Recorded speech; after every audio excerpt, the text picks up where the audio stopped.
நண்பர்கள் அனைவருக்கும் வணக்கம். வாங்க கனவு தேசத்தில் பயணிக்கலாம். கனவு தேசத்தில் உங்களுடன் பயணிக்கும் நான் ராஜ்குமார். நண்பர்களே, இன்றைய காணொலி பதிவுல எதை பற்றி பார்க்க போறோம் அப்படின்னா, நம்ம எல்லாருக்கும் தெரியும் மெட்டி ஒலி தொடரில் நடித்த போஸ் வெங்கட். அவர் நம்ம எல்லாருக்கும் தெரியும்.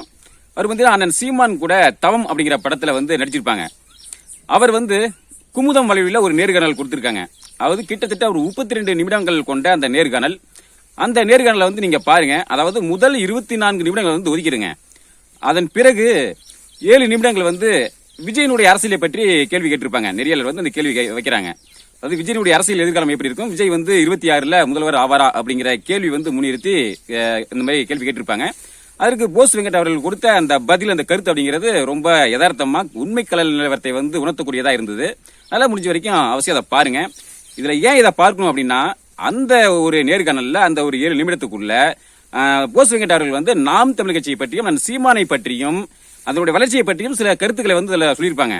அது நமது கட்சி உறவுகளுக்கு ஒரு ஊக்கத்தையும் ஒரு ஆக்கத்தையும் கொடுக்கக்கூடியதா இருக்கும். அதனால இது அவசியம் பாருங்க. எப்படி அந்த காணொலியை பார்க்கிறது அப்படின்னா, போஸ் வெங்கட் குமுதம் அப்படின்னு சொல்லிட்டு நீங்க யூடியூப்ல சர்ச் பண்ணுங்க. நேரா அந்த காணொலி முதல் காணொலியா வரும், போய் பாருங்க. சரிங்க நண்பர்களே, விஜயனுடைய அரசியலை பற்றி போஸ் வெங்கட் அவர் என்ன சொன்னார், நாம் தமிழ் கட்சியை பற்றியும் சீமானை பற்றி அவர் என்ன கருத்தில் முன்வைத்தார் அப்படிங்கறத கொஞ்சம் இப்ப இதுல சுருக்கமா பார்ப்போம். இப்படி போஸ் வெங்கட் அவர்கள் விஜயனுடைய அரசியல் எதிர்காலத்தை பற்றி சொன்ன கருத்துக்கள் எல்லாமே பாத்தீங்கன்னா உண்மையான நேர்மையான கல யதார்த்தத்தை உணர்த்தக்கூடியதா கருத்துக்களா இருந்தது. ஆனா அதே சமயத்துல போஸ் வெங்கட் அவர்கள் ஒரு திமுகவின் ஆதரவாளர் அப்படிங்கிற ஒரு பார்வையில அவர் திமுகவுக்கு ஆதரவான சில நிலைப்பாடுகளை வச்சிருக்காங்க. அதுல நம்ம மாறுபட்ட கருத்துக்கள் இருக்கு. அதுல சில கேள்விகள் அவர்கிட்ட நம்ம எழுப்ப வேண்டியிருக்கு. அது தனியா ஒரு 2 காணொலிகள்ல சில கேள்விகள் அவர்கிட்ட எழுப்ப வேண்டியிருக்கு. அதை நம்ம தனியா பார்த்துக்குவோம். இப்ப விஜயனுடைய அரசியல் நாம் தமிழ் கட்சியை பற்றிய சில கருத்துக்கள், அதை பற்றி தான் இப்ப இதுல நம்ம பார்ப்போம். அதாவது நெறியாளர் ஒரு கேள்வி கேட்கறாங்க. இந்த மாதிரி விஜய் அரசியலுக்கு வராரு, மக்கள் ஒரு எதிர்பார்ப்போட இருக்காங்க, இதை பற்றி நீங்க என்ன நினைக்கிறீங்க அப்படின்ட்டு கேக்குறாங்க. அதுக்கு ரொம்ப எளிமையா பதில் சொல்றாரு. அதாவது 1967க்கு அப்புறம் எம்ஜிஆர் திமுகவிலிருந்து விலகி அதிமுக அப்படிங்கிற கட்சியை தொடங்கியதுக்கு அப்புறம் திமுக அதிமுக அப்படின்னு சொல்லிட்டு மாறி மாறி தான் ஆட்சியில வந்துட்டு இருக்காங்க. அதுக்கப்புறம் எத்தனையோ அரசியல் கட்சிகள், அரசியல் தலைவர்கள் வந்துட்டாங்க. அதாவது மூப்பனார்ல இருந்து விஜயகாந்த்ல இருந்து இப்ப சமீபத்துல கமல்ஹாசன் வரைக்கும் இன்னைக்கு எத்தனையோ அரசியல் தலைவர்கள் வந்துட்டாங்க. நாங்க திமுக அதிமுகவுக்கு மாற்று சொல்லி வந்தவங்க எல்லாமே ஒரு கட்டத்துல திரும்பவும் அந்த திமுக அதிமுக கூடிய கூட்டணி வச்சு காணாம கரைஞ்சி போயிட்டாங்க. இப்படிப்பட்ட ஒரு சூழ்நிலையில விஜயால இந்த அரசியல் களத்துல தாக்கு பிடிக்க முடியுமா அப்படின்னா நிச்சயம் முடியாது அப்படிங்கிற ஒரு கருத்தை ஆழமா பதிவு பண்ணாங்க. அது மட்டும் இல்லாம திமுக அதிமுக அப்படிங்கிற கட்சிக்கு ஒரு நிரந்தர ஒரு வாக்கு வங்கி இருக்கு. அதை தாண்டி அதுக்கப்புறம் நாம் தமிழர், பாஜக இப்படி இந்த கட்சிகளும் சில வாக்குகளை வச்சிருக்காங்க. இப்படி இருக்கக்கூடிய சூழ்நிலையில விஜய்க்கு எங்கிருந்து வாக்கு வரும்? அதாவது விஜயனுடைய ரசிகர்கள் தான் வாக்கு செலுத்துவாங்க. அதை தாண்டி பொதுவான வாக்குகள் எப்படி அவருக்கு வரும் அப்படிங்கிற ஒரு கேள்வியை அதுல முன் வச்சிருப்பாங்க. சரி, இதற்கு மேல விஜய் ரசிகர்களை தவிர யாரு புதிதா வாக்கு செலுத்துவாங்க அப்படின்னா, அடுத்து வரக்கூடிய புதிய வாக்காளர்கள், அதாவது நியூ ஓட்டர்ஸ்.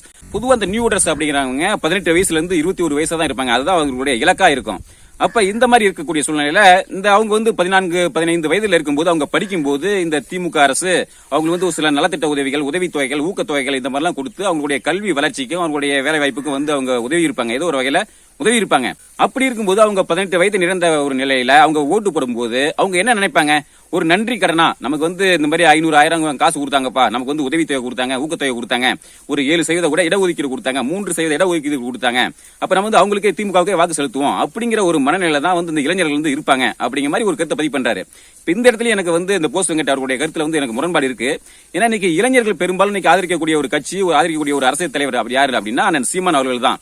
இப்ப இந்த இடத்துல அவர் திமுக ஆதரவாளராக தான் அந்த கருத்தை பதிவிட்டு இருக்காரு. இதுலயும் நமக்கு ஒரு மறுபடிய கருத்து இருக்கு. இதுக்கு நம்ம தனியா ஒரு கேள்வி எழுப்புவோம். அடுத்து போஸ் வெங்கட் அவர்கள் என்ன சொல்றாங்க அப்படின்னா, விஜய் ஆட்சிக்கு வர வேண்டும் அப்படின்னா அதுக்கு என்ன அவர் செய்யணும் அப்படின்னா, அதாவது ஏற்கனவே திமுக அதிமுக அப்படிங்கிற கட்சிக்கு ஒரு ஓட்டு பேங்க் இருக்கு. அது தாண்டி நாம் தமிழ் கட்சி இருக்கு, பாஜக இருக்கு.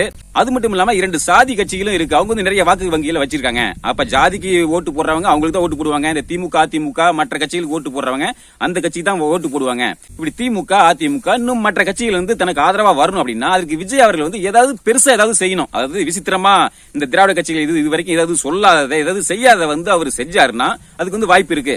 அதாவது இளைஞர்கள் எப்படி நினைக்கணும் அப்படின்னா, என்னடா இவங்க 500, 1000 தான் கொடுத்து ஓட்டு வாங்குறாங்க, இவர் அதை தாண்டி ஏதோ பெருசா பேசுறாரு, வேற ஏதோ விசித்திரமா யாரும் பேசாத இவர் பேசுறாரு அப்படிங்கிற ஒரு மனநிலை இளைஞர்களுக்கு வரணும் அப்படிங்கிற மாதிரி ஒரு கருத்தை பதிவு பண்றாரு. அது மட்டும் இல்லாம மக்களுக்கு இணக்கமான கொள்கைகளை முன் வைக்கணும் அப்படிங்கிற கருத்தை பதிவு பண்றாரு.